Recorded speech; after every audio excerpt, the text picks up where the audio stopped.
Good morning to the Camnet viewer. This is a breakfast show, a show that comes to your screen every morning from just 7 hours to 09 hours. Sincere apologies for starting this program slightly late, but we are going to have a great time, that I assure you. And I am your host this morning, Prudence Chota. Unfortunately, today on the show, I'll have to be alone because my colleague is not with me, but she will be joining me next week, hopefully, and I know she will. And I know that the set is going to miss her. Yeah, I equally miss her. But for today, we'll have to be just the two of us, you, the viewer, and me. And we are going to have a great time, that I assure you. When we come to the screen every morning on Friday, we talk about the business sector of what is happening around in the country. And of course, today we have exciting guests who will be with us in studio, and we are going to have a fruitful discussion. But before we can even dig deeper into what is happening today, we are going to go into our morning boost, where I always emphasize when I come on this program to say it is important to exercise. You need to keep fit if you have to do your daily activities. Remember, you cannot fulfill God's promise in your life if your body does not allow it. And how can you do that? You can do that if you keep exercising. Even right about now, we are going to go in our morning boost.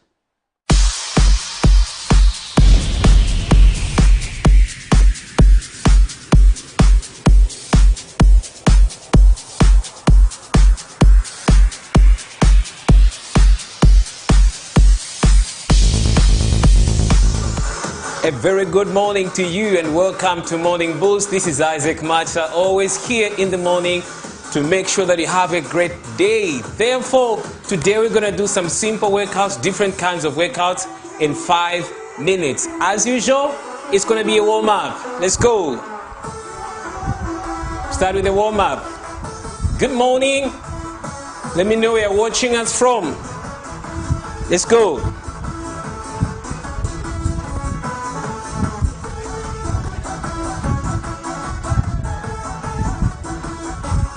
Very easy.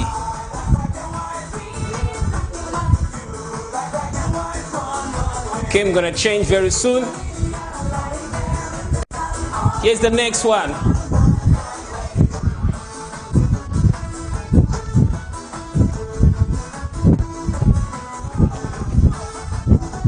Thank you. Trotting. Do this anywhere. You can do this in your kitchen, from your living room, outside, car park, anywhere. Okay, here we go now.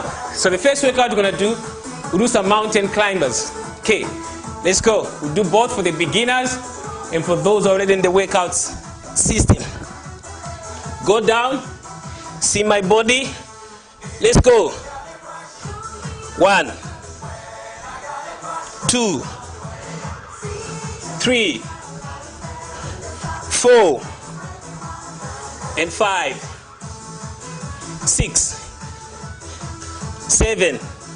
Make sure that you're pushing in your knee in. 10. So I'm going to do 40 mountain climbers.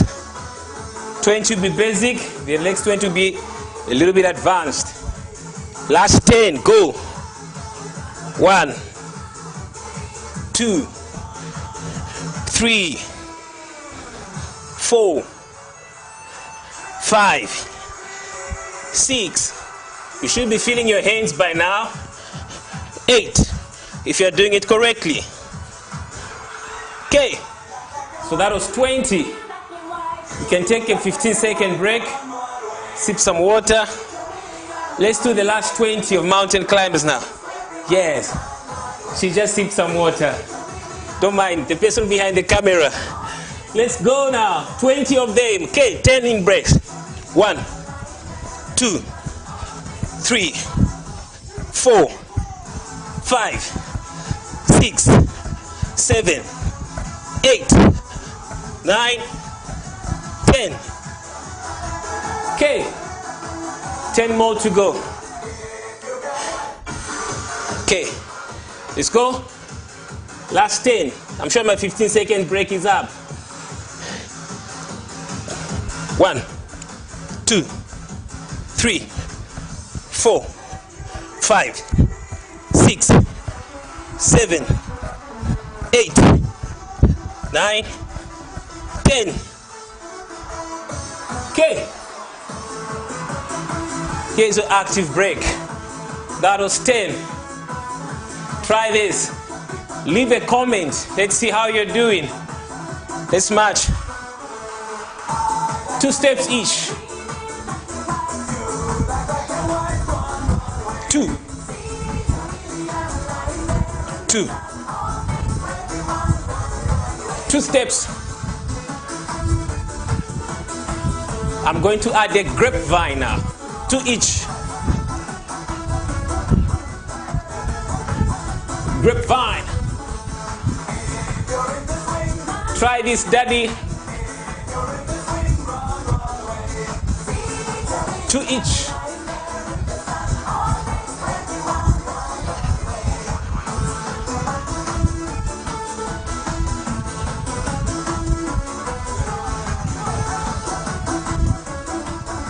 Stay at it. I'm gonna change soon. Let's match. Keep matching. 1, 2. 1, 2. Let's run now.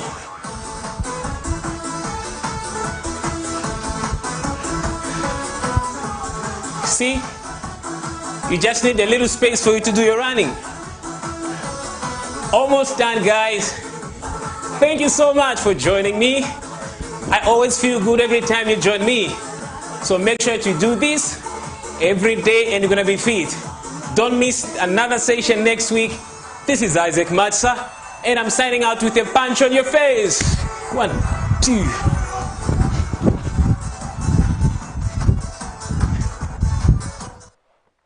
Thank you so much for still staying tuned to Camnet TV. I hope you have exercised this morning. We bring you that segment because we care for you and we want you to be fit. If you cannot afford to go to the gym, we know gyms nowadays make you pay quite a fee. But if you cannot afford to go to the gym, that is a segment for you. You should be following it on Camnet TV almost every morning from Monday to Saturday.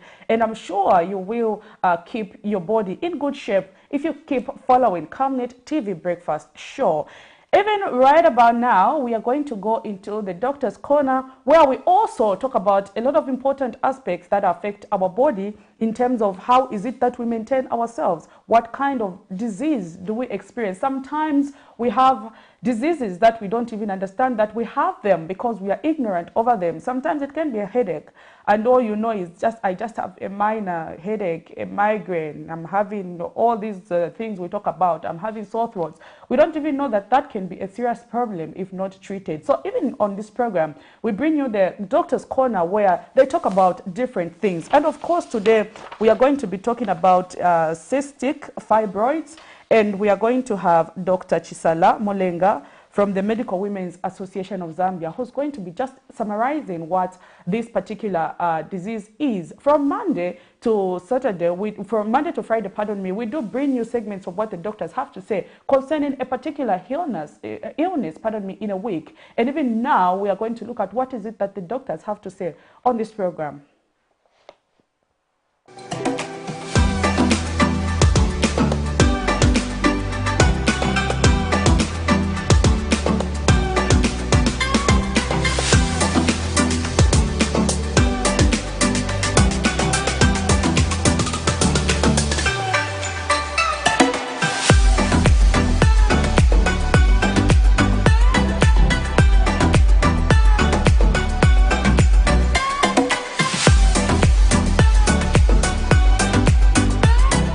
Good morning, viewers, and welcome to today's episode of the Breakfast Show on Camnet. And on today's Health Corner, we'll be having a recap on cystic fibrosis and go through all the discussions that we've had starting from Monday up to today. My name is Salam Lenga, a medical doctor coming from the Medical Women's Association of Zambia and a pediatric registrar serving at the University Teaching Hospital's Children's Hospital. All throughout the week, we've been discussing a genetic condition known as cystic fibrosis.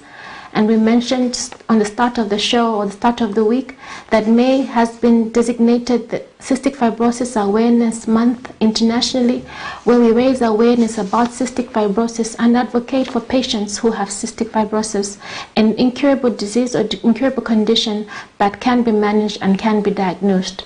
We know that from the beginning of discussion, we said it was exclusive or known to be exclusive to the Caucasian ancestry or the white race. But recent research, recent data has shown that indigenous Africans, the black race, can be diagnosed with cystic fibrosis. And neighboring countries such as Malawi and close proximal countries such as South Africa, Kenya, Uganda have patients with cystic fibrosis. It therefore follows that even Zambians, indigenous black Zambians, can be diagnosed with cystic fibrosis alongside the Zambians of Caucasian ancestry. We know that it is a multisystemic condition, though genetic, and though primarily the complaints are of the respiratory center, it is multisystemic, affecting the various organs, the various systems of the body. It can present at any stage of life, from the infancy all the way up into adult. Majority of the diagnosis has been made in infants between the first 6 to 8 months of life or in the first year, but has also been known to be diagnosed only in adulthood, with patients who've had this chronic lung infection or chronic repeated lung infections, chesty wet coughs, have had difficulties picking up weight and clearing their airways of this mucus, have been failing to thrive. We discussed the various symptoms of cystic fibrosis, how it can present in the neonatal stage, in the first few days of life, with what we call a meconium ileus, where the neonate who is born fails to pass the first stools of life, the dark stools that are normally expected of a neonate, but because of this viscoid mucoid obstruction in the gastrointestinal tract, they may not pass this stool, and therefore they attempt to have a meconium ileus and can end up being a surgical condition where this obstruction is only relieved with surgical intervention. We also discussed that children or adults who have complaints of recurrent chronic chest infections, and this chest compromise can then lead to cardiac compromise, leading to cardiac failure, what we called a cor pulmonale. We discussed that a majority of Africans with cystic fibrosis were diagnosed with vitamin deficiency because of malabsorption, how this mucus that is in the gastrointestinal tract therefore impedes the absorption of this important micro and macronutrients that we take in through the food, and that it is important to therefore have it in the back of our minds with a child who's malnourished, even without food insecurity, with no other known chronic condition. It should be something that should be discussed or at least suspected in a condition, in a child with such symptomatology or complaints from the time they were born up until the time they present. We discussed how sometimes some of the complaints would be frequent stooling, frequent passing of foul-smelling flatus. They can have pancreatic insufficiencies, and therefore they end up with complications of the pancreas, diabetes being one of them. And we discussed how cystic fibrosis, being a multisystemic condition, should be managed by a multidisciplinary medical team. That from the time that you're diagnosed, it will be managed by a pediatrician, which is the child's doctor, all the way to the adulthood, with different specialties coming into play, the gastroenterologist, the pulmonologist, making sure that we ensure that we are clearing your mucus from the airway and therefore not compromising your respiratory system, and then later your cardiac system. We then raised awareness about cystic fibrosis. The month of May is International Month of Cystic Fibrosis, where we advocate for patients. We advocate that all of us should know, or ought to know, that cystic fibrosis is a potential condition, genetic mutation that we can carry and that are carriers, and you can then give rise to children or individuals with cystic fibrosis, and that the different manifestations should be known, so that this is not something that a child or a caregiver, a parent is sitting on, but is something that we should be aware of, how it presents, when it presents, and when to rush to a hospital for medical diagnosis and medical intervention. We want to make sure that as a community, we debunk the myth that it is only in white race or the Caucasian race, but recent data has shown that even indigenous black Africans can have this condition and are being diagnosed with this condition. We need to know that it is amongst us in Africa, and therefore let's not make it exclusive to the Caucasian race, but make sure that if diagnosed early enough, it can be managed, and therefore give this patient with cystic fibrosis the best life possible as we manage all the complications that may arise from this genetic, chronic, incurable at the moment condition. This has been the Breakfast Show on the Health Corner with me, Chisala Mlenga, coming from the Medical Women's Association of Zambia and a medical doctor with the University Teaching Hospital's Children's Hospital in Lusaka. Thank you and have a good day.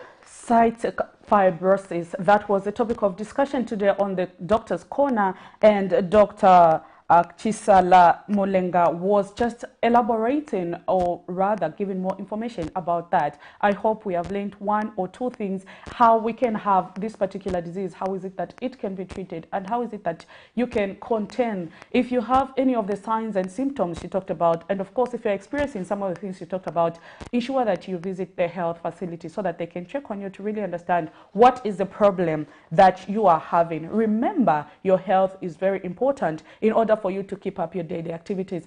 We played Morning Boost at first, ensure that you keep your body health, and also the Doctor's Corner, ensure that you know what is happening in the medical atmosphere, for lack of a better word. It is always important for you to keep health. We need a health Zambia. A healthy nation is a productive nation. But of course, even on this program, we bring to you the money market, where we look at how is it that our local currency is faring against other major convertibles. So this is a time that we have to look at how is it that our local currency is performing against other major convertibles. If you are a business owner who buys goods from outside Zambia, this is how our currency looks today. Oh my God, our local currency is a bit depreciated. Oh, it has appreciated actually, if I see very well. So on the foreign exchange today, the Zambian kwacha against the euro is buying at 18 kwacha 89 ngwe and selling at 19 kwacha 26 ngwe. The Zambian kwacha against the British pound is buying at 21 kwacha 31 ngwe and selling at 21 kwacha 73 ngwe. The Zambian kwacha against the United States dollar is buying at 16 kwacha 99 ngwe and selling at 17 kwacha 32 ngwe. The Zambian kwacha against the South African rand is buying at 1 kwacha 10 ngwe and selling at 1 kwacha 12 ngwe. There you have it. That is our money market. Zambia kwacha against the US dollar buying at 16 kwacha 99 ngwe.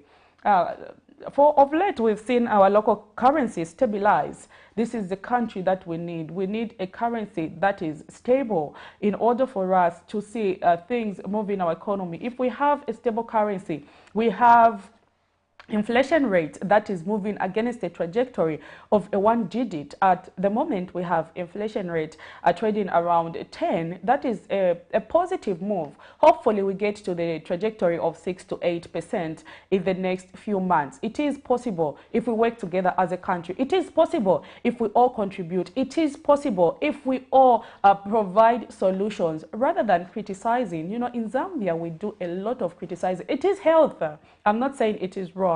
It's very healthy for us to criticize the government that is in power. But even as we do that, let us provide solution. Remember, if the current administration fails, the whole country will be affected. You and me will be affected. But if this current administration succeeds, we all benefit. So even as we criticize, let us provide solutions to what is happening around. We can provide solutions to the ministers, write the messages.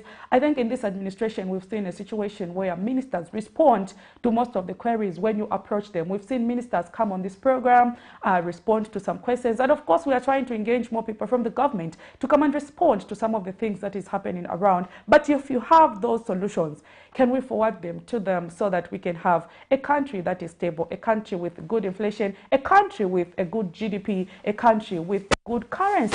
because where we are trading right now, if we look at the money market that we just presented, it is a sign that we are moving in the right trajectory, because over a past few months, we've seen our local currency stabilize to around 16, 17 kwacha. It has not really escalated or maybe depreciated more. We hope to see it depreciate even more, but where we are moving towards the right trajectory. But if you have a contribution that you have to make with regards to what is happening around, you can call the number that is on screen. Remember, this is a phone-in program where you can call and make your contributions. Even with regards to the topic of discussion that we'll be having today, you can call and make those submissions that you have to make. So even right about now, we are going to look into the stories that made headline yesterday. So we saw a situation where people were constructing houses and buildings on places that were not meant for construction. We have seen the railway line being invaded by people, and people have built even on the reserve for the railway line. In other countries, actually, railway lines are one source of good transport, because you reach your destination earlier, there is no traffic on the railway line and stuff like that. But in Zambia, I don't know why this sector has somehow been neglected to an extent where even the land that was reserved for the railway now has houses built on it. But most of those who were building houses, if we remember, we did warn them earlier. We carried a lot of stories on Camnet TV and other TV stations who went on the site to just show the illegalities that were happening, but people did not listen. And now the new administration says a number of houses will be demolished, including a police post that has been built just along the line of rail. So we are going to zoom into that headline. And for those who have to make comments with regards to that, keep your comments coming. We will be able to read some of the messages that will be coming through, and of course, allow you to phone in and make your contribution. So even right about now, we are going to zoom into that story that made headline. The pending demolition of some houses, shops, and the police post in Lusaka's Libala Township on grounds of illegalities has sparked another hot debate in the country. The Lusaka Province Planning Appeals Tribunal on Tuesday granted the Lusaka City Council permission to demolish about 25 houses, a police post, and some shops that sit on land belonging to the Zambia Railways in the area. An appeal made by affected residents was however thrown out, meaning that the said structures are due for demolition. The affected residents have questioned why only a few houses have been selected, stating that the railway land runs from Kamwala to Chilenje, sitting on about 200 properties, including named churches. How many buildings are we going to destroy? Because there are churches involved, there are houses involved, and there are shopping malls involved, and shops. People have invested their life savings, and others who retired all their retirement savings. So now how then today people should start fidgeting and looking for where to run to? We can't go anywhere because we have invested all our life savings.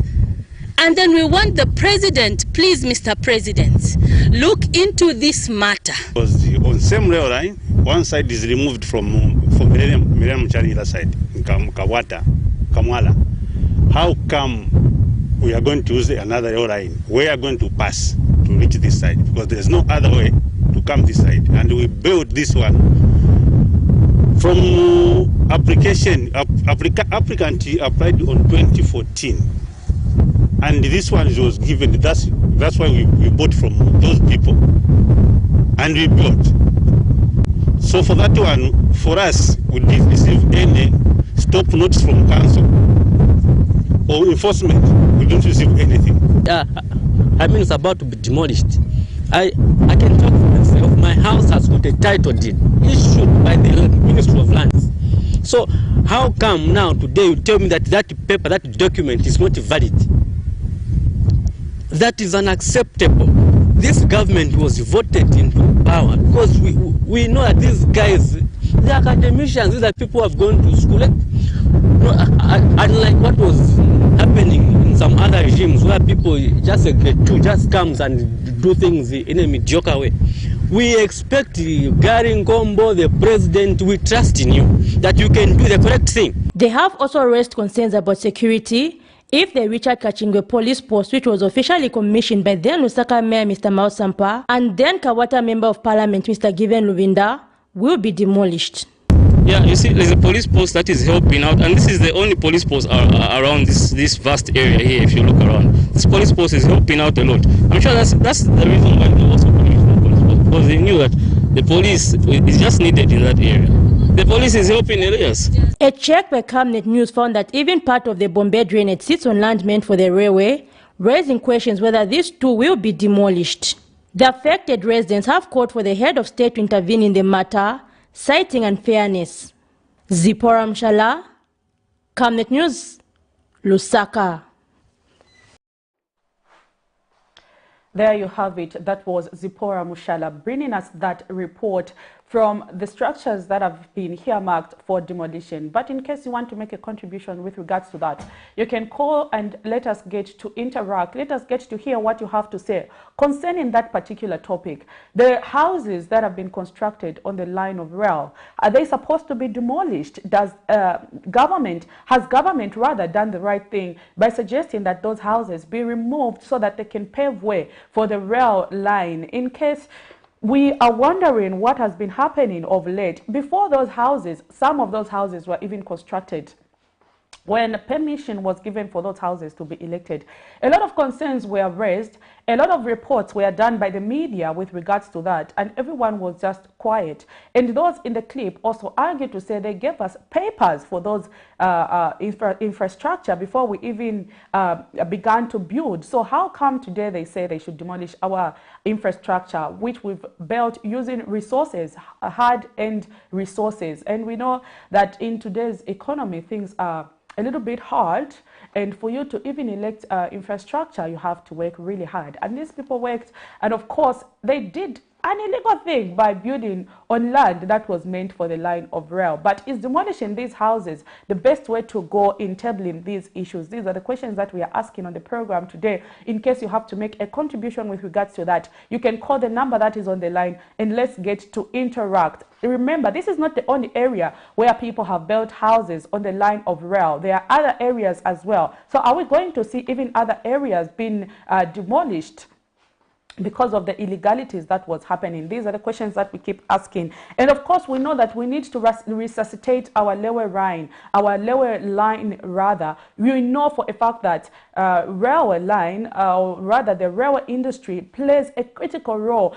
in moving goods. Of course, even people in other countries, if you go to China and other European countries, they treasure the railway line. But here in Zambia, I don't know what has happened. We need a lot of investment in that sector. And of course, we can earn some good income with regards to that. And even decongest the city. People who travel by bus can also travel by rail if at all this sector was well maintained. Even right about now, we are going to look into another story that made headline. Another story that made headline, of course, is that of fuel increase. We know this topic has been trending from the time the United Party for National Development Administration took over office on 12 August 2021. And of course, when they did mention to the fact that there will be no subsidies on fuel, the consumers and everyone have to bear their own cost. But what we see is whenever fuel is increased at a particular rate, we see prices of bus fares equally increase. But when there is a contraction, like what happened last month, we didn't see any movement with regards to that. This month, there is a slight increase in petrol by 0.8 ngwe. And of course, Ratsa and other people involved yesterday met for a meeting to deliberate on the way forward. So maybe even before we talk about that, we have a caller on the program. Hello, good morning. Hello. Good morning, thank you. You're through to Camnet TV. Yes, I'm calling you from Kalambo. Pardon? I'm calling you from Kalambo. Calling me from? Kabangwe. Oh, in Kabangwe, in Lusaka. Thank you so much for tuning in to Camnet TV. Please go ahead with your contribution. You know, this is very much worrying, and because we had a very good government that was rolling up, clear, and if you look at those places where they call classes, there were some people who were in the forefront in looking at that. And we see in some of going to commission those things, like in a police station. So now we ask people what was happening. We are not making these things and these things. That is mean that they were giving them no relevance. This is very bad. So I think we have a lot of lawlessness in Zambia. I don't know what is happening. Because if we have got a government that is considering people enough, we are not going to be having that. We know that the human rights is a very good structure, system. That is a concept structure system. Like in Zambia, we have a lot of jails here in Lusaka, and instead of something that, so that people can be using the real line, that's when now they are trying to destroy that, which is very much unfortunate in Zambia. I think we need to learn from other countries. How are they doing? So that at least we have a better Zambia for cooking. Thank you. Thank you very much, Mr. Kafunda, for that contribution. There is someone from Kabwata, is it Kabangwe, here in Lusaka, who equally has made a contribution and saying there is a lot of lawlessness in Zambia. The railway system actually is a good form of transport that we can be using. So he asked to say, when they were building, didn't they say that there was a railway line that was passing through the area? And of course, we saw some people before building, they were even removing the bars for the railway line. They were removing them and just building right there on top. So anyway, I don't know what you have to say over this topic, but someone says we have a lot of lawlessness that is happening around. And of course, we need to do things in a right manner. Learn examples from other countries. How is it that they are managing? If others are managing, I equally think Zambia can also manage. But the question again that stands is, who authorized them to construct in these areas, the ones that are now being called illegal settlement? Who authorized them? These are the questions that we should be asking. And if anything happens, if their houses are demolished, who should be held responsible for that? I think these are some of the answers that we seek from the authorities, because even the people involved have argued to say we have papers, we were authorized. Even the Ministry of Lands is aware of that. And of course, we have all the documentation that permits us to construct at the line of rail. We have another caller on the program. Hello, good morning. Hello, you are through to the program. Hello? Oh, we lost that caller. Please call us back and let's get to interact. Let's get to hear what you have to say concerning that particular topic. The question still stands: who authorized the construction of the houses on the line of rail? And of course, who permitted them, who gave them permission from the Ministry of Land, from the Ministry of Local Government? Because they argue to say they have papers. On the other hand, the time those structures were being constructed, the railway line was just there and they were removing those bars and constructing houses. Is there a probability of resuscitating our railway line system? These are the questions that we should be asking. Is it a mode of transport that we can rely on? Even for the government, maybe the question that I would like to ask and throw to them is, when these houses are demolished, are we going to see the railway line system coming back or stuff like that? So let's get to hear what another caller has to say. Hello, good morning. Hello, good morning, madam. Good morning, sir. Thank you so much. You're through to Camnet TV. Yes, you're speaking to Mukila from Kitwe. It's good to know Kitwe is tuned in this morning. How is Kitwe? Kitwe is fine and it's sunny today. Okay, that is good. Lusaka equally has been called these past 2 days. But please go ahead with your contribution. Okay, my contribution on this issue is very clear and is very straightforward. If you see, during the previous regime, there has been too much of lawlessness.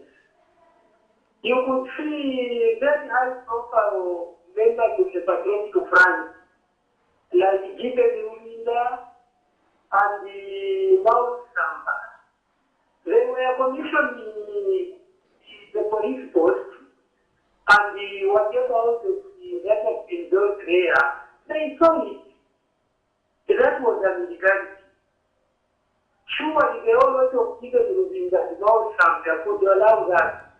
So the system, my sister, it was all open. It was all open. We just have to do the right thing. Okay, if we give them what the alliance, where are we going to take the real right? Are they going to put it on top of their head or in the air? Is it possible? It is not possible. This is what happens when you have a government that is full of lawlessness. The whole thing is pointing back to Edgar Lungu and his government. Actually, it's not just in Lusaka, even here in Chimwemwe. The rail line has been taken away. There are a lot of buildings that are near the rail line. So we saw a lot of lawlessness. So the big question is, where are we going to have the land for the rail line? Or are we going to make another line where we are going to put the rail line? Definitely no.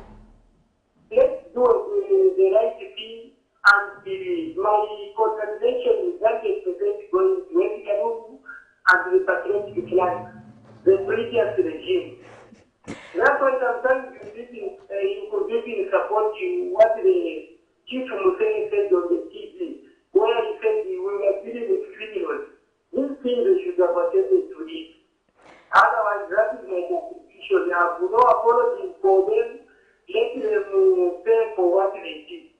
Thank you so much and good morning. Good morning. Thank you so much for that contribution. Another caller who says a lot of lawlessness was happening in the previous regime, because there is no way a member of parliament and, of course, the Lusaka mayor can go and commission a police post that has been built on an illegal land. We knew that that land was meant for the rail, and before you can even begin to construct, that was supposed to click to your mind to say, what if in the future we want to resuscitate our rail line system? How is it that we are going to do it? Do we have to look for other new land where this can pass? But that already infrastructure was already there, so there's a lot of vandalism that was happening, and of course a lot of illegalities. I'm not going to be judgmental on this, because I also have a question. The people who did that, who were they? Were they authorized to do that? Maybe let's get to hear what another caller has to say with regards to this. Hello, good morning. Hello, good morning, madam. How are you? Fine, thank you. How are you, sir? Yes, I'm calling you for material. It's good to know Matera is tuned in this morning. Yes, thanks so much. Please go ahead. My contribution over this rail line issue is that there was a lot of freedom with the cadres that were allocated for. I say so because if you have to make a follow-up, you come to second market. You continue going following that rail line. Even if companies have failed to remove the rail line, it's not there. Up to where there was a station in George compound there. Everything, you can't even see where there was the rail line for that commuter train. So what is there? Where was the government? Where were the petitions for that railway taken? Because that railway never went to remove the rail line. They were done as if the country had no laws. So what I say is some people are aware how this happened. Because there are a lot of structures that have to be destroyed for it to be built on its original line. Okay. So what I say is very good investigations have to take place. Because there are power sectors that are built across the world. If you have to take inventory of this. How did those companies that are registered can they have the audacity to build across the rail line, you know that this is a government property? So I think at the TV station, make a follow-up of the whole rail line, and you will see. You will interview some people and find out who gave them the papers. They are alleging that they got papers. So I say good morning. Good morning. Thank you so much for that contribution. We really appreciate. Another caller there who says there was a lot of freedom for cadres to do whatever they thought, or rather whatever they thought was right to be done. In the actual sense, that was not correct, because the line of rail was supposed to remain like that. And of course, we need to resuscitate this industry. We have a lot of goods that are traveling through the road, and we have seen a lot of roads being damaged. Just after a year of being constructed, a road is no longer there. But these goods can even move through the rail. We've got a lot of industries now in Zambia, and I think if we can resuscitate our rail line, that is going to be even better for the movement of goods, because Lusaka's industrial area has come up to be at least something that we can show or rather talk of. But we need these goods to move. But how can they move if our railway line is no longer there? So I appreciate every caller who's calling to make a contribution with regards to this. I think we need to talk about these issues so that those who are responsible can hear this. And of course, it's suggested that as Camnet TV, we need to follow up with the relevant authorities. That I assure you, we will do that as a TV station to try to see where we went wrong, who authorized that people should construct on these structures. It's even given us an example of Buseko Market, where the line of rail, even companies or rather industries have been built along that place. And he asks a very important question. The bars that were being removed, where were they being taken? Because Zambia Railways never went there to remove that infrastructure. I think these are the questions now we should begin to ask.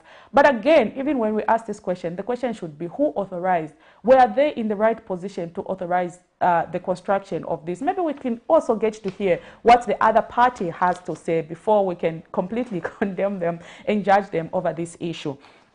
But of course, we also have another issue that has been pending, and this is the issue of the fuel review. Yesterday, we did speak to the Commuters' Rights Association. We were supposed to have them in studio, but I'm not really sure what has happened to discuss that topic. If you can see on the screen today, there is the topic of discussion, which is the effect of the monthly fuel pump price review on consumers. So we were on commuters, pardon me, we were supposed to have that review. So even right about now, we are going to play you this clip, which we had with the Commuters' Rights Association of Zambia.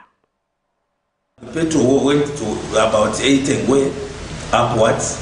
Now for us to increase by that percentage, it was very difficult. So the status quo at now is that the bus fares are still the same. We haven't changed anything and nothing has changed. So we're still stuck to the same old bus fares.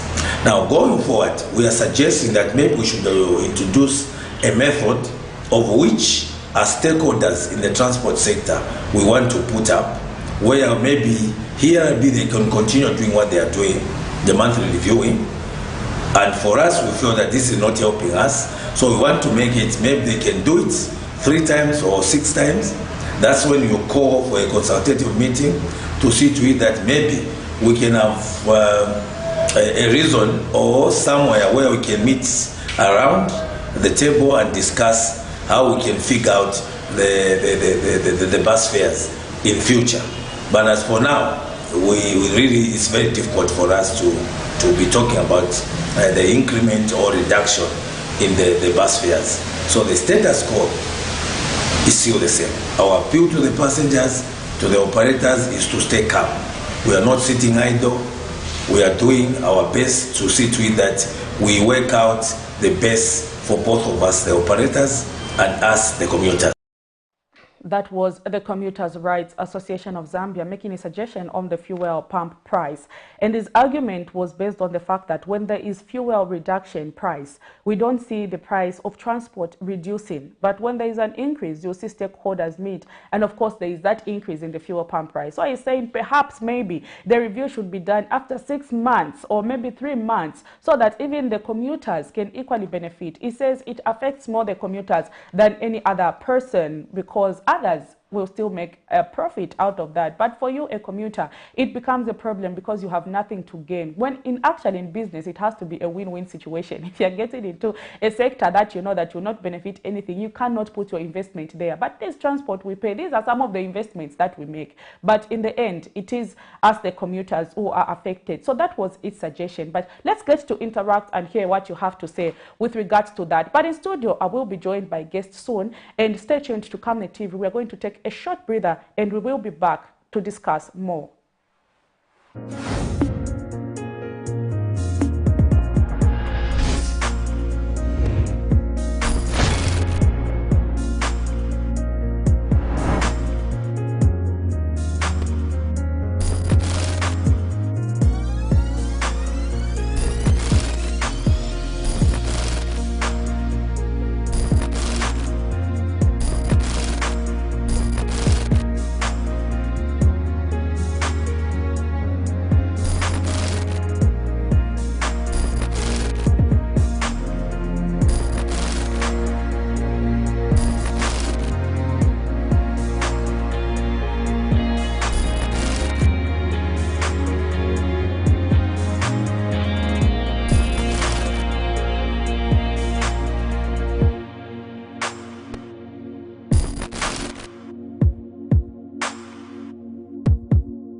I'm Deborah Lukalu, all the way from South Africa. You are watching Camnet channel, not just another channel. God bless you. Stay tuned. We celebrate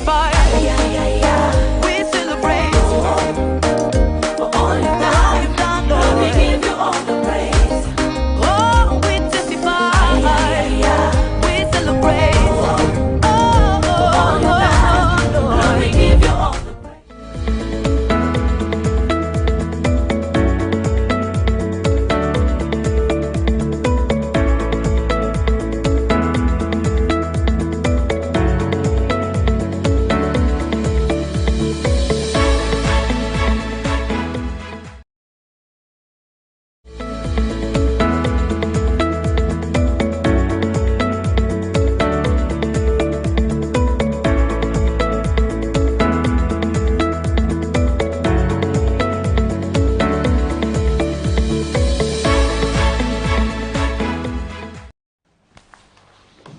Thank you so much for still staying tuned to Camnet TV. We are having a fruitful discussion this morning. And for everyone who called us earlier in the program, we appreciate for those calls and contributions. And of course, I've seen someone online who's been following and equally says and feels that what was happening was wrong and those responsible have to bear the cost. Thank you so much for those contributions with regards to that topic. But even this morning, we know that agriculture in Zambia plays a very important role, including creating employment for the majority of Zambians. However, in our agriculture sector, we are not, as a country, producing enough that we need to. Remember, Zambia is a land-linked country. We have a lot of neighbors, about 9 neighbors connected to Zambia. And if we produce enough, what we produce could be feeding the other countries. But unfortunately, we only produce less, and we are not managing to meet the demands of the outside market. But if you're a business and you're wondering, how is it that I can venture into agriculture? How can I get financing? Because most of the time, the limiting factor for people to start businesses are funding. How is it that I get my funding? How is it that I can start a business when I really don't have capital? These are the questions that we ask most of the time. And of course, on the program today, we are providing new solutions to some of these questions that you ask. So for everyone who's watching, we appreciate you watching Camnet TV this morning. For those contributions that we've been making, let's get now to interact, because we have viewers in studio who can respond to some of those questions with regards to financing in the agriculture sector. How is it that I can start up a business? How is it that I can find market for my commodities? Sometimes people, I remember when we hosted Minister of Commerce, Trade and Industry, Chipo Kamulenga, last week, we did see a comment from one of the viewers who said, I wish you can join our area or visit our area to see how much agricultural produce are going to waste, because we don't have where to take them. We only have Congo market, but sometimes you find that the market is flooded and you don't have where to take your commodity. As a result, they are going to waste. So these are some of the questions or challenges that people in the agriculture sector go through. But the question that we asked this morning is, how is it that you can get financing for that agriculture business? And how is it that you can find your market for the commodity? So in studio today, I am joined by Mr. Simeon Kampata, who's the Managing Director for SEED. Mr. Simeon, good morning and welcome to the program. Good morning and good morning, yours. Thank you so much. Also, I am joined by Bernard Sikunyongana, who's the Chairman for the General Cross-Border Trade. Mr. Sikunyongana, good morning and welcome to the program. Good morning, viewers. Of course, later on the program, we will be joined by another guest. I'm not going to introduce him until we come so that he can introduce himself. But the faces that we see in studio today are not new. This is not the first time they're appearing on Camnet TV. They've been here before. And of course, we had a fruitful discussion last week. And we are going to have another fruitful discussion this morning. So to begin with, Mr. Simeon, for someone who's just joining Camnet TV for the first time, can you tell us what seed is? Maybe they can be thinking seed and they are thinking it is the seed that they plant. Oh, thank you. Yes, please. Yeah, to begin with, thank you for giving us an opportunity to feature again on your breakfast show. As you earlier stated, I'm coming from an organization that is called Social and Economic Empowerment for Development, Cooperative Union. This is an institution that always put in place just to be able to ensure that we contribute on issues of cooperatives. As you are aware that following the new government, they have been communicating to so many people, Zambians, telling them that one of the, you know, the ways of creating employment and alleviating poverty in the livelihoods of the people in our country is through the, you know, cooperatives. And so for us as technocrats, we sat down and looked at how, you know, cooperatives can be able to create employment using various ventures through value addition. And so this is how we see it came into being. And it is primarily an institution that interacts with legislated organizations, cooperatives that would want to venture into, you know, activities that are going to improve their livelihoods. Allow me, moderator, also to mention that you know, cooperatives, for the benefit of other people that are following and are listening, a cooperative initially, you know, by definition in a layman's way, is a deliberate move where people with ideas that are similar come together and they think of what they would want to do, you know, in the areas of, you know, the jurisdictions where they're coming from. They identify a need, and after identifying that need, then they come and work together as, you know, as in numbers. There's power in working together in numbers, and that has really so many, you know, benefits. But also to zero it in that, you know, a cooperative is an enterprise, it's a business. And this is one thing that we are saying as SEED, that it is high time for people to come and realize, you know, that whenever we talk about cooperatives, we're talking about business. Business in the areas of agriculture. I like the way you just, you know, started the show by getting to, you know, tease people and ask them how they can be able to break even in the area of agriculture. So cooperatives is a business. You know, cooperative is a business enterprise, and anyone that gets to belong into a cooperative, they've got to know that, you know, they want to start talking about a business, about an enterprise that is going to improve their livelihoods. You know, so I think that in a nutshell, this is what I can be able to say. And also just to mention that, you know, as Social and Economic Empowerment for Development SEED, we are an institution that is, you know, in all the 116 districts. And for us, I think that our role is to ensure that we facilitate in terms of information dissemination, in terms of people to know what really cooperatives are, and also the benefits that come out of that. Because we are not only a body that is facilitating, but we're also a body that is coming on board in trying to ensure that we bring opportunities that are at their disposal. And look, I want to mention, just moderator, just to be able to make people understand, how did these cooperatives begin? Who are the pioneers of this cooperative? What is it that they had to look for when they came up with a concept like this? It is important for people to understand that, because if they understand, then they are not going to misinterpret what a cooperative is. If we look at the pioneers of, you know, cooperatives, Michael Owen in 1771, about 1858. You know, in England, and you look at what was the ideology behind the you know, the coming up of a cooperative. Initially, it was because as a result of industrial revolution, you know, jobs became scarcely, the life, you know, livelihood, you know, living became very challenging. And so, you know, he came out and said, what would be the best way of helping people who are struggling, you know, economically? And so he came with the principle of saying, if we can be able to look at people who are poor and then we group these people together, it becomes easier to actually, you know, help a group than helping an individual. And look at, you know, William Robert. He came on board and said, no, I think that Dr. William King, he said, look, what Robert Owen is advocating for, it's the best way to go. And so how can this be modified? And he came again to add on to what was already there, to say, look, I think the best way is to be able to now begin asking those people from outside to come and, you know, provide, you know, capital, you know, to these people who are clusters, who are in groups. So when we stand and begin to talk about cooperatives, do we really understand what cooperatives are? Cooperatives are institutions that are supposed to be started by those people coming even from lower households. They come in numbers, they come together and begin to look at what it is that they can be able to do. There are greater benefits in that, moderator. One of the deliberate benefits to that, moderator, is that, you know, when you're working as a team, ideas, all those brilliant ideas, you bring them together, they tend to help. If you are a chicken rearing person and, you know, you don't know where to source for the market, the fact that you are coming together and working as a team actually gives you a comparative advantage as compared to a person who's an individual. Working as an individual. Before you preempt everything, Mr. Kampata, let me maybe just cut you a little bit short, because you might even go into the questions that I have to ask you and empty everything. Let's give Mr. Sikunyongan a chance to talk about the general cross-border trade. Let's get to hear, what is it that you're doing? What is this institution for someone who's just joining Camnet TV this morning?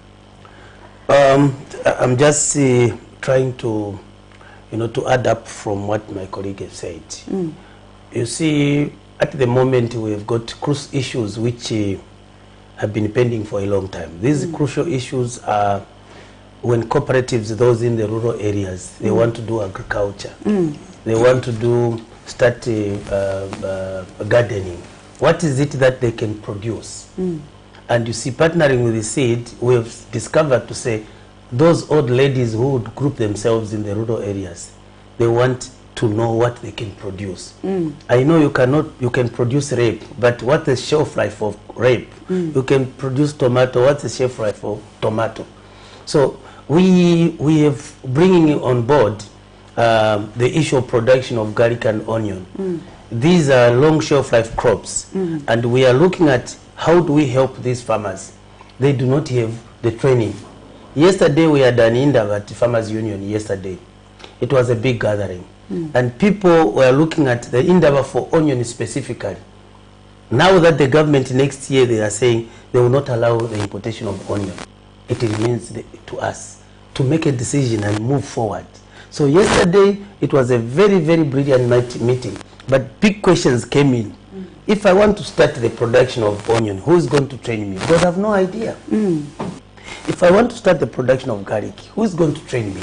So these are some of the issues. And when I produce, where do I take Where it? do I sell them? These are questions people are asking. Exactly. So in that meeting, it came out to say we need aggregation centers where we'll discover that the farmers are here and they're able to produce places like Katete, Choma, Lundazi.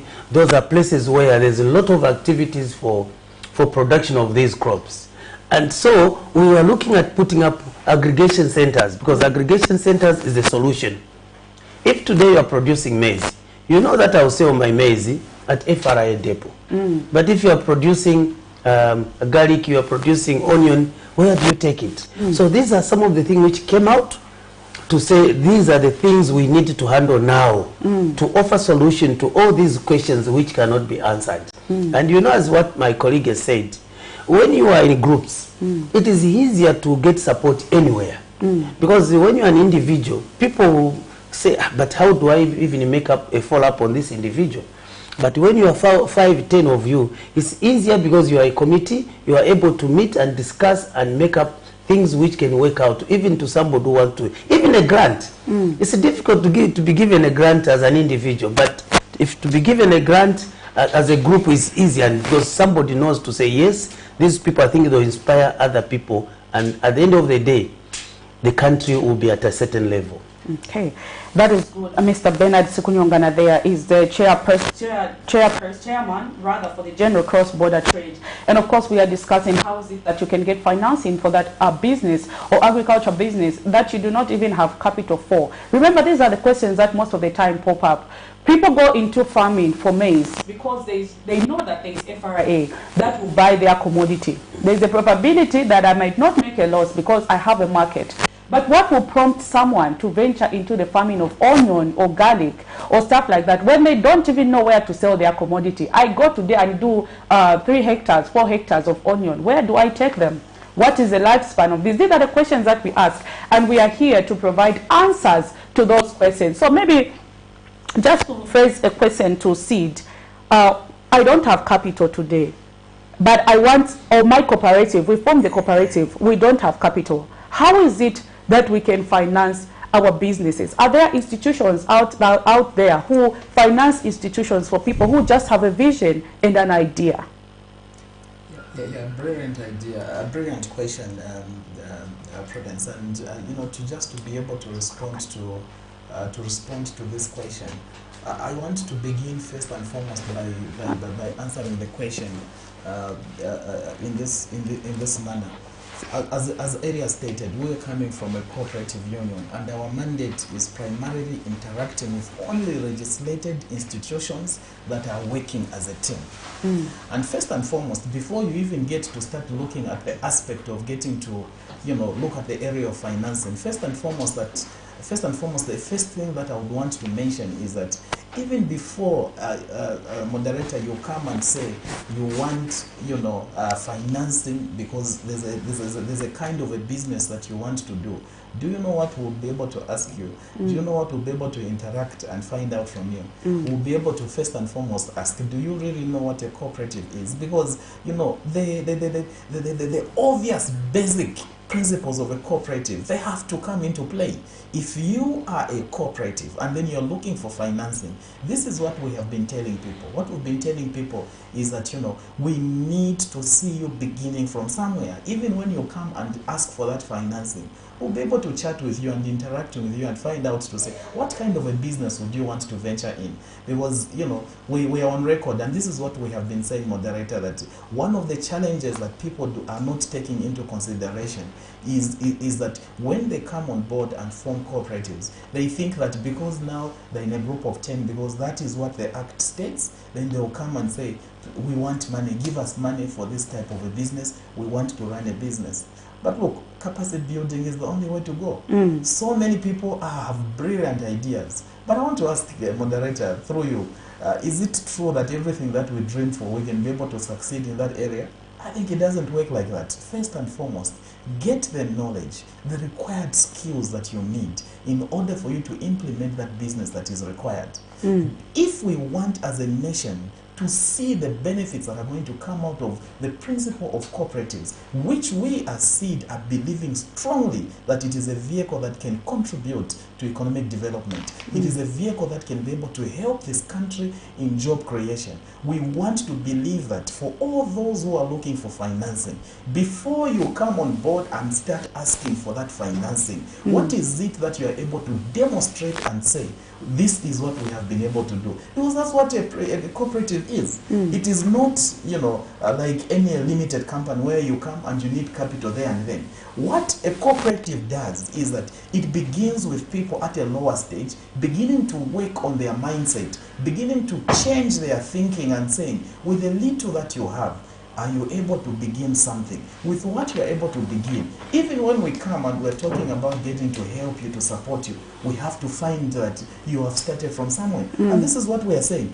If it is possible, we as SEED are saying, people should not go and begin to look for financing if they have never showed what they are capable of doing. And today I'm here with with our partners. We have cross border here. We have another partner who will be joining us soon. Why have we come with these partners? These are partners that are coming with opportunities. But for us as SEED, these are partners that we have an MOU. We're working with them, and they are also willing to actually support these cooperatives. But we cannot be careless by us just pointing them to people who do not have a track record.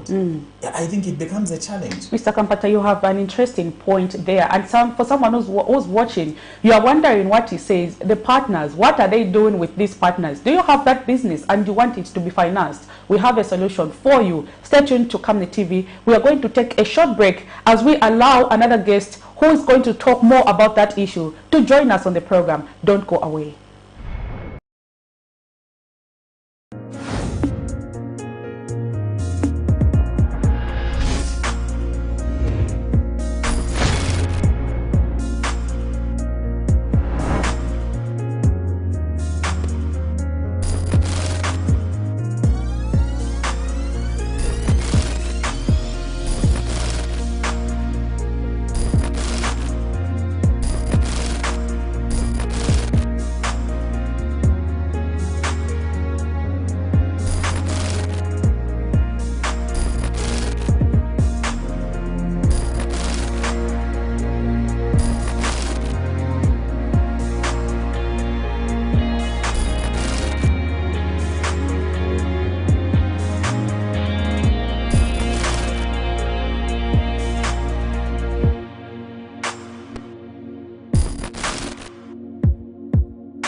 Thank you so much for still staying tuned to Camnet TV. As we promised, we're going to go on a short breather. And of course, we are back just after that short break. But in case you're just tuning into Camnet TV, we have an exciting topic that we are discussing this morning. And how is it that you can finance that agro-business or agriculture business that you want to venture into? That is a topic of discussion. And of course, we were talking to Mr. Simeon Kampata, who's the managing director for SEED. And of course, we have Mr. Bernard Sikunyongana, who's the chairman for the General Cross-Border Trade. But of course, again in studio, I have been joined by another guest who's the managing director for Agrotech, and is Mr. Johan. Is going to pronounce his other names when he introduces himself to the viewers. So good morning and welcome to the program. Good morning, and thank you very much for bringing us on the show. Yes, please. Maybe for a viewer who's just joined Camnet TV, can you tell us who you are and what is it that your organization does, or rather your institution, or rather your company? I'm Johan van der Merwe. I'm the CEO of Hydrotech Farms Zambia Limited.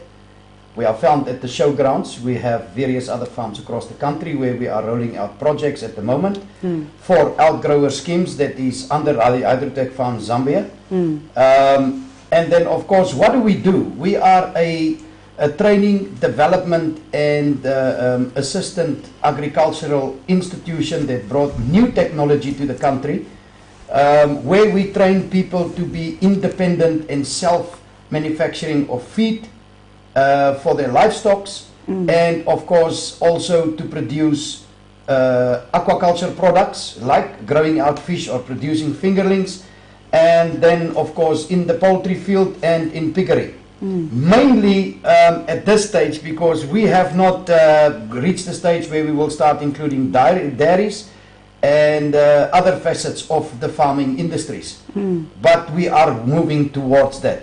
So what does happen is we also do the business plans for these projects that people want to do, but we have a basic principle that if somebody would want a project like that and say it is a corporate, like they were earlier saying, and the corporate wants to go and apply for funding, you also first have to undergo the necessary training by us at the showground site in Lusaka, for that institutions that will finance you to be assured that you know what you have to do and that you have a support system behind you that can assist you with your market. There is products that we are the off-takers of. Obviously, we have further processing that takes place of these products that you are producing, and then we are selling it off to the market, like the feed for livestock, etc., etc. So this is basically what we do together with our partner here, SEED. We have come together. We are the workers on the ground. We also do the development for the people on their lands into these projects and assist them to become into production, and they sign a 10-year management agreement with us that we are supporting them and assisting them that they stay and remain in a continuous profitable business. Okay, so you have mentioned to the fact that you, after the people have been trained, then you do go to their farms and sometimes even do the activities that they learned. But someone maybe might be wondering, do you have to pay for the training process? Look, yes, of course you have to train. We are not a NGO. We are not funded by government. Obviously, we have personnel on site that have to assist the people to be trained. The maintenance on the site, which is the training site, have to be done. So unfortunately, for most people, that is not a very nice thing to pay. But yeah, you get a lot of knowledge and ability through your training, and you have to pay. Okay. Now, we do not have this tendency of trying to hold people for as long as we can on a training site. What is important for us is to take people through the practical part of the training, that it is a very fast and effective way of bringing that knowledge and ability over to the people. If it is long, it's a 2-day situation. Because you don't have to become a fish to swim in the pond to be able to farm with fish. So it is a very, very low rate of paying us for the training, and we will train you. Okay, good. Let's go to the ones who actually do the training. In case you're wondering, They are the agrotech institution, and we have Seed. Seed, on the other hand, they are Mr. Simeon is the one who do the actual training of these cooperatives. I know earlier you did speak to the fact that capacity building is important even before people can ask for funding. Let's talk about some of the past successes that you have with regards to the people that you are training so far. Yeah, thank you for the nice question. And allow me also to appreciate our partners on my right. We have been working wonderfully well with them, and we've been to so many areas, so many parts of this country, taking the same message and communicating to the people that the only way to go is for you to seek for knowledge, because that is the knowledge that is going to make you as a cooperative to thrive in your pursuit. And moderator, believe you me, allow me, I want to mention that as you are seeing us here, we are independent, autonomous institutions that have no affiliation whatsoever. Even when we get to begin appreciating what government is doing, it's because we are able to do what we are doing under a very good environment. And this is an environment that has been made possible by the current government. So we appreciate His Excellency, the Hakainde Hichilema. Let the people know that cooperatives is the best way. Cooperative is the only way that we are going to see so many people getting to be employed. Because under a cooperative, you don't need someone to show a certificate of saying, I went as far as grade 12 or I went as far as university. You only need an ordinary citizen who wants to use the God-given talent of them either being a farmer. If you are a farmer, we are saying a Seed that will be able to work with you, not only on our own, but through our partners who have come here. You heard Johan when he was talking about the skills that come, and those are specialized skills. But even as we're working with them, look, when you come and you belong to Seed, and you are saying, we are a legislated institution, and being a legislated institution, here is what we can be able to demonstrate on what we have done. We can make it easier for you to get some of these opportunities that are here. I think you heard Johan when he said, even if we talk about payment, it's not really payment where we are saying only a person who has a very good job can manage to pay for that. No. I think it is just an issue of getting to show commitment that this person wants to come on board and undertake this training. How do you select these cooperatives? I know we have a lot of cooperatives who might be interested to say they go through training so that maybe because they've seen there's a financing opportunity, which we are going to talk about later in the program. But how do you select these cooperatives? We don't select cooperatives. For us, what we are saying is that for those cooperatives that want to come on the fore, they want to get support in the area of agriculture. Is it in the area of getting to ensure that they ride on organic fertilizer that Hydrotech is providing? Is it in that area? If they come, then we'll be able to say, look, this is an area that you can be able to exploit because we know where you're supposed to go. We know how you can be able to flourish in this area. Is it in the area of, garlic and onion? I think that you heard Mr. Skonyongana here when he was talking about the issues of garlic and onion, that beginning next year, there's no importation of this. Do you need skills in this area? Look, these are skills that are being provided. By the way, we have been going around the country with the cross-border trader together with Hydrotech. We are scheduled actually to have a visit where we'll be going to Southern Province in all the districts, providing capacity building. Moderator, without capacity building, it's very difficult. So if you are a cooperative and you want to participate, kindly make an effort to ensure that you get in touch with Seed. We can be reached even through the office of the DCs. One thing that I want to mention, moderator, is that we have to be conscious as a nation. We have said, let people form cooperatives. For us as Seed, we are no longer now talking about formation of cooperatives because we know that we have so many cooperatives that have been created. But the question is, what are these cooperatives doing? This is what we want to demonstrate.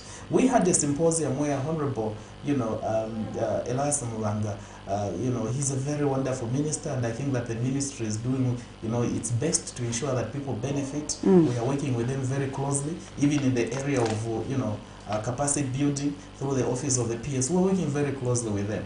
When we had our first symposium, you know, one of the presentation that was actually there, we invited our partners. And through that invitation of our partners, I can tell you that today, if you go to Eastern Province, if you go to Southern Province, there are people that have now started venturing into, you know, garlic and onion. And these are people that we had to make sure that, you know, they are trained, they are given the skills, you know, by our partners. And these are the partners that we're talking about. But the very interesting thing again is that even when we encourage people to get into these, you know, agriculture-based kind of businesses, enterprises, we are coming on board again to communicate to the people to say, do not mind about getting to look at issues of off-takers. I think you heard Johan, he said, we come on board and do what? And take off the off-takers. And it is the same thing again with onion and garlic. So the way we are modeled as an institution, we are modeled in such a way that if it is agriculture-based, if it is mining-based, if it is trading-based, we make sure that we come and package ourselves by ensuring that an off-taker is already ready to be taken off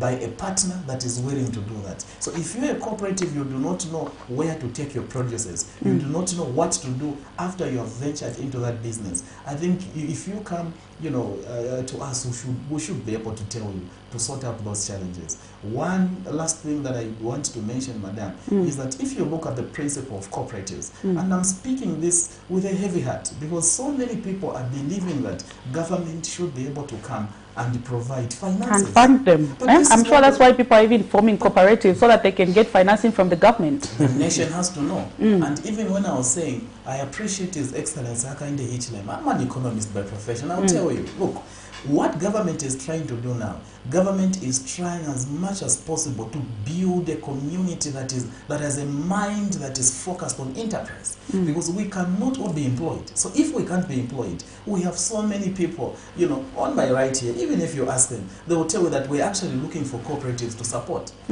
That's what they're doing. And these are cooperatives that are not aware of that. One of the biggest disadvantages of cooperatives under a society is that if a cooperative is registered and its focus is on getting support from government, I can tell you that this cooperative, it cannot thrive for a long period of time.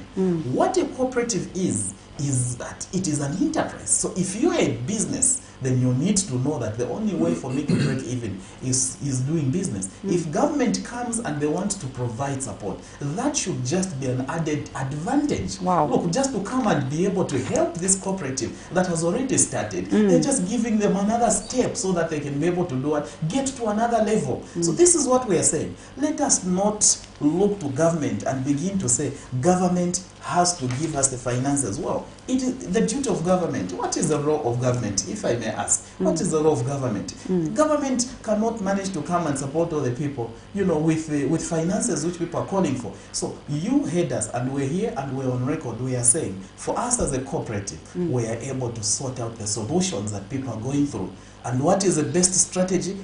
Working as partners, working with partners that are coming in. These are partners that are appreciating this government because they know that through this government, we can be able to ensure that all our business models are models that are going to translate to creating employment in the livelihoods of the people. So we are speaking to you people who have cooperatives. Don't look to government and wait for government to give you finances. You have the potential. All you need is to get together. Use your skills that you have. Are you in trading business? We can be able to help you how you can thrive in that trading environment. Let's stop having a mindset of always looking to government and always calling to government. Government has already come on board. If you do not understand, we are here to tell you, we are here to explain to you how this can be able to contribute to economic development into this country. So we are sure and we are convinced beyond reasonable doubt that this is the best way that the country wants to go. If we change the mindset of people thinking that they ought to work hard on their own, they have to change their mindset. They have to start getting into businesses. And look, I had already said this, but allow me to repeat it. When you talk about a cooperative, you're not talking about those people with white-collar jobs. You're not talking about those people who are in towns. You're talking about those people who are in those typical rural communities. put your monies together, start doing something. There is always a need that is there in the area where you're coming from. Start small. It will be very easy for you even to get financing if you are convincing us that you are capable, you have been oriented, and you have the know-how on how you can be able to break even. And this is what we are saying. Mr. Simeon Kampatadea is the seed managing director, and of course he's mentioned a lot of important aspects concerning cooperatives. I think this is where most of the time we miss it. But if you are a cooperative and you are planning on venturing into maybe the growing of garlic or onion, we've seen that onion on the market already has started escalating. For those who are watching us, let's get to interact and learn how much is onion going in your area. Yesterday I was actually shocked when I went to the market at how much I had to buy onion. But we can increase production in our country, and that can begin when you and I take a step. So we have of course, cross-border trade general director who's here, Mr. Bernard Sekunyongana, who's going to let us know what is it that they are doing in this area, or rather in the area of growing onion and garlic. And if you are a farmer, how is it that you can get your market with regards to where to take your onions? If you are planning of doing that 5 hectares, this is a challenge for you. Mr. Sekunyongana is going to explain to you what is it that the organization is doing to secure the place for you to trade. Mr. Sekunyongana, let's get to hear what is it that you are doing in that sector. Well, I know there have been a lot of questions to say. If today I start producing this onion, this garlic, who's going to buy me? I think that has been our business. I've been into this business of importing for 25 years. So I have experience, and I know how the demand for the market, and that we've been failing to meet the demand for the market. And I want to assure you that, you see, there's been a lot of question, Prudence. Other people would say, no, if today produce over 100,000 hectares, and the government come January, they open the importation.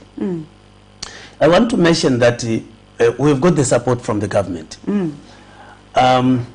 If you look at this year, the imports, that one time we had opened for 2 months, and later on again we closed because we realized that we still have a lot of stocks in the country. I think you remember Farmers Union President wrote a letter to the government, and the government listened. So I want to mention to everyone that when you have got support from the government, things works out very, very well. Even in terms of drying, you know that last week the government have zero rated the importation of onion dryers. Wow. Is they've zero rated, meaning you can import an onion dryer now without paying anything. This is how you can see the support from the government. And I can assure you, Zambia, our production, we have never met the demand for our neighboring countries. So meaning we need to work hard for us to meet first of all our consumption, and later on meet the demand for our neighboring countries. I remember from your opening remarks that we have got 9 countries surrounding us. All they need what we are producing, but we are unable to produce enough. And I'm urging people, and I think from what my colleague have said, we are moving every day after a day. I'm having a training for group of cooperatives coming together. We do a training, give them all the necessary knowledge they need. You know, when you are producing something, I think Mr. Joham here who agree with me, you know, if you don't produce a quality thing, something which can last long, you know, when you talk of onion and garlic, we are talking of long shelf life. What do you apply that the crop can last long? The application of fertilizer, the application of manure also matters, and this is the knowledge we are giving. That come next year, even when you see the onion in the shelves, no one will say, no, look, the Zambian onion, whatever. We are going to have good quality, I can assure you. Because when you produce onion with manure, I can assure it's got long shelf life. Organic manure, it stays longer. It can even stay for 6 months. But when you do not know how to apply the fertilizer, within a short time, it can, you know, start melting. So the knowledge we are giving to the farmers, quite a number of the farmers we've trained now, they've appreciated. I can assure you they've appreciated. Come next year, I will be able to bring samples here to say, look, this is what has been produced in Katete, in Sinazongwe. We are really doing our best. The market, that people should not get worried of that. It has been taken care of that, because at the moment our production has been for 6 months. So even if we increase production now, meaning we are increasing production for another 6 months, that's including our neighboring countries as well. So that one is taken care of. We will buy whatever you produce, whatever onion, whatever quantities you have produced. This is why we want to collect data all the time. Where we've done the training, we will know how many hectares each group is doing. And that data will be fed into Farmers Union.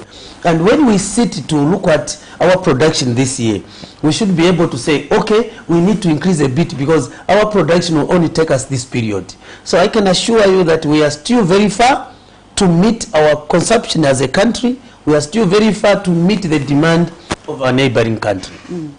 Interesting there. In case you're just tuning into Camnet TV, we are talking about how is it that you can finance your business. We know there are a lot of cooperatives that have been formed with the perception of getting financing from the government, of which we should know that government cannot really finance every cooperative that is being formed in the country. But if that cooperative has a will, I'm so excited to inform you that there is a way in which you can still get resources to fund that cooperative. And of course, remember that before you can venture into something, it is always important that you gain knowledge on how to go about it. A lot of businesses in the country have failed because we saw someone do it and we thought we can equally do it. Yes, you can, but if you follow the right procedure, you can do anything. And that right procedure can come when you gain more knowledge and insight on how to do these activities. So this is the opportunity that SEED is providing. But of course, we also have Agrotech here in studio, and I'm going maybe to throw the question to Agrotech. Do you finance cooperatives that do not have resources? No.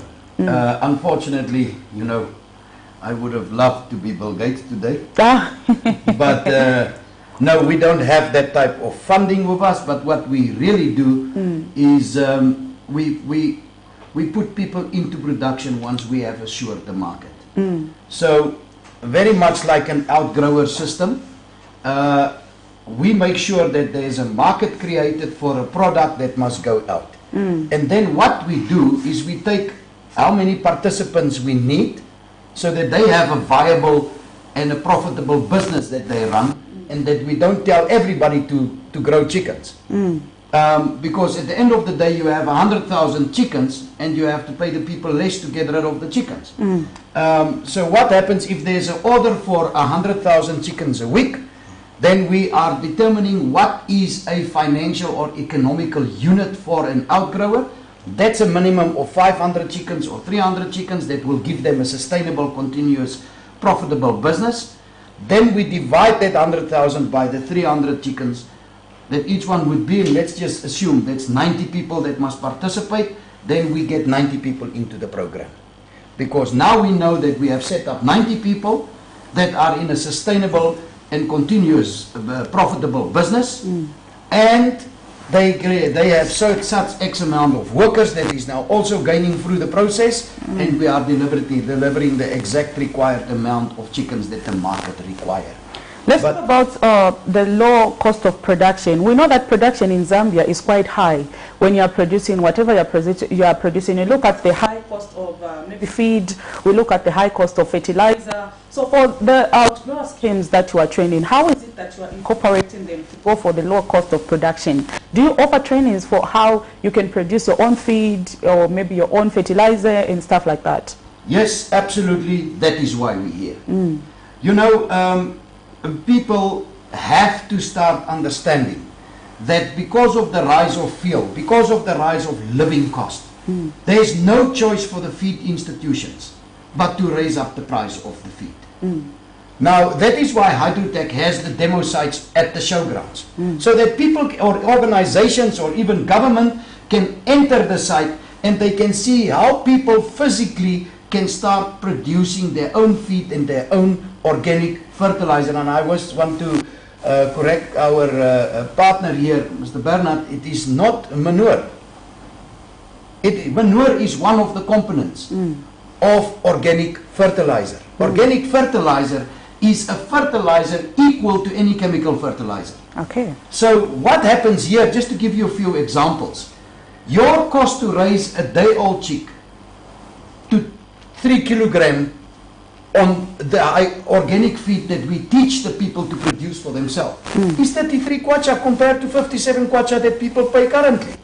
And when we go to tilapia growing fish, it's 2 kwacha 30 to grow a fingerling to a 360 gram fish, opposed to what currently is the case from a fingerling with the feed on the market.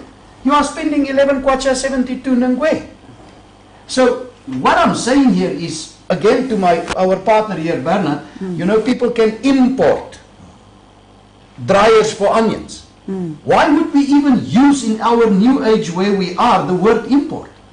We have so many people with abilities that is already developed in our communities that can build these dryers, that can be assisted instead of getting finance for a corporate date, because of let us get the people who need the dryers under an organization and say, listen, here is the producers locally, because that dryer can be produced for the same cost you will pay to just for the transport to get an imported machine into Zambia.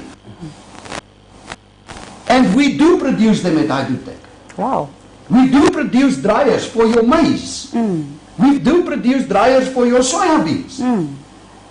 Now at the test ground that we have there, we keep maize for 5 weeks on the field. From the day that the seed is planted until the day the crop is harvested, 5 to 7 crops per mini plant. We harvest them. We take the seeds from the crop and we put it into dryers. And a hectare or a ton of that maize is dried within 3.4 hours. Okay. And it's off. It's no longer standing for 3 months on the field. And people cannot use their field for another produce or for a next planting season. All that technology is on the ground here in Zambia, but the exposure of the people participating in the agricultural sector is not there. Wow. We are walking blinded through our own country and looking across the borders to make life easy. Let's import. Let's import. Let's import. Our government institutions are not informing themselves of what is on the market. And sorry, I have to be straightforward in this. They are not showing the interest in informing themselves of what is offered by our country's people and promoting that to our people. And that is one of the obstacles that must first be dealt with before we can move on to produce. Very powerful point there that you've given. I think for quite some time as a country we've relied so much on importing things without looking to our own. We have local solutions here. We have local solutions. Let me repeat, and this has been confirmed by Johan here. We do have our own local people who are producing dryers for maize, for onion. We have a tendency, Mr. Simeon, where we are in a habit of waiting to dry maybe the onion and the garlic or even the maize using the sun. We have to wait. And what we don't know is that the period that we take in doing that is also affecting the production, because the 3 months you'll be waiting for that onion to dry, you can use your fields for other things. And of course, in that 3 months period, you would have produced again. I think that is what we are lacking as a country. This comes to you, Mr. Kampata. Yes, thank you so much for, and thank you to our partners. I think that listeners, if you are watching, you are now seeing the importance of us to have partners that we're having, because they are bringing these opportunities at your doorstep. We have opportunities that are there in our country. All we need to do is to get this information, and through seed, I think you've already heard where even our partners are found. It is an issue of getting information. Once you get that information, you will not be thinking of going out of the country to go and import a dryer, because you know that these dryers are here. And by the way, if you are working with seed, here is how we're coming in handy. Look, if you are working with seed, and you are a cooperative that has convinced us beyond reasonable doubt by meeting the basic requirements of you demonstrating that you are able to do something of your own, it becomes easier for us to work with you to our partners, and you get that service that is required. Wow. That is very important. Let me begin by also saying thank you to His Excellency. Whenever the President has been talking about agriculture, I don't know if you've gotten one of the things that he's been talking about. He's always been talking about remodernizing the agriculture sector. And this is what Johan is talking about. You cannot remodernize without having enough equipments. Equipments that are going to ensure that when it comes to drying, where can you get the solution? If you know that you are able to get an equipment from Hydrotech, that will mean that you would need to be able now to ensure that you would look at the benefits. In terms of time, you will know that it is just, few steps away, you can get that equipment. You may not need all the requirements, by the way, in terms of if the equipment is costing, 100,000 kwacha, you may not need all the 100,000 kwacha at once. Because even Hydrotech and many other partners, these are companies that are looking to support the people of Zambia. So they can come up, to discuss, with you on scheme basis and see how can the people be, benefit from this. And this has been made possible because of our collaboration as partners. We also have, Saro Hydrotech. People don't know. You need to get something. You don't need to pay 100% outrightly. Wow. You can come on board and be able to pay something that you can be able to, to begin with. I want to say this, we are SEED together with our partners.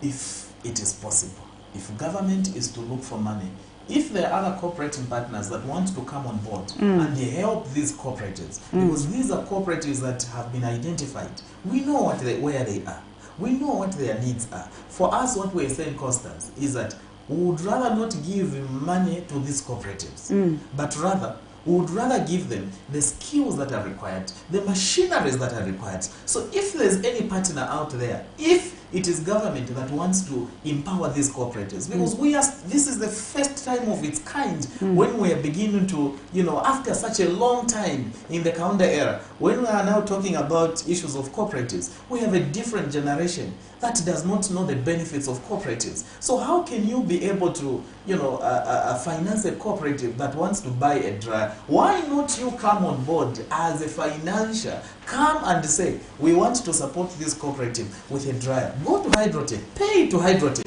and Hydrotech will give this equipment to this cooperative. In that way, you are minimizing the risk. And this is what we are saying. The aspect of giving money to people, for us, we are saying, we want to know what these cooperatives are doing. We want to discuss and find ways and means on how we can be able to help them. So it is high time for us to start thinking as a nation, how can we be able to be so impactful to these cooperatives that are being formed? We can't laugh at them because they do not have the knowledge. Certainly, far from it. This is not what we are doing. If you heard Johan, if you heard Bernard, they are saying, we are here, we want to help these cooperatives. But as we are helping them, facts have to be put on the table. And what are these facts? You have to know what you want to do. If you do not have the skills, they will be able to train you. In partnership with SEED, we will organize these trainings. They will be able to give you the information that is required.